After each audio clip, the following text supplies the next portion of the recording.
सौसेरा से संबंधित कुछ जानकारी मैं इस वीडियो में दे रही हूँ। सौसेरा होता है 100 चीज़ों के लिए, लेकिन उसमें जो तौल रहती है वो 1 किलो से कुछ ज़्यादा रहती है, 4-6 ग्राम, तो उसको हम सौसेरा बोलेंगे। अब सौसेरा का नियम हम लेते हैं मकर संक्रांति से। ये अगर आप नए कर रहे हैं तो भी आप सुन लें, और वैसे अधिकतर लोग जानते हैं।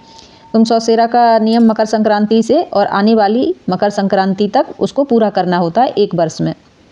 उसमें 100 चीज़ें दान करनी होती हैं। उसका मैंने वीडियो बनाया है, आप उसको भी देखें, पूरा कंप्लीट देखें, तभी आपकी पूरी बात समझ में आएगी। अब इसमें हम सबसे पहला दान क्या करें जो हमारा पूरा सौसेरा माना जाए। और दूसरी सबसे बड़ी चीज़ ये है कि आप एक कागज़ पर सभी चीज़ें अपनी नोट करती जाएं। तो आपका ये कागज़ खोना नहीं चाहिए। आप रामायण जी में या किसी धार्मिक पुस्तक में रख लें उसको, इस समय पर जब भी हम कोई भी सामान दान करें संक्रांति पर तो हम उसमें नोट कर सकें।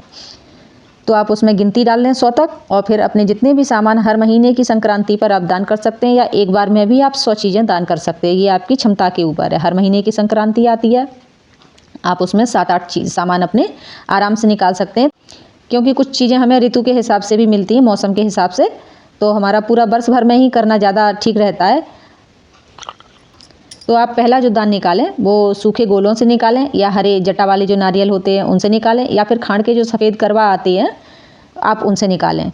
एक उसका तौल करवा लें, एक सेरा, और फिर आप उसको पहला जो हमारा दान रहेगा वो वही रहेगा।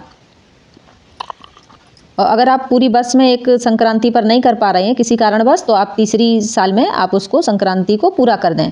इसका जो पर्चा रहेगा वो हमें गंगा जी में प्रवाहित करना होगा, मतलब गंगा जी में उसको छोड़ना होता है कि हमने ये गंगा माँ इतना दान किया है, उसे आप स्वीकार करें। अब रह गया दान हम किसको दें।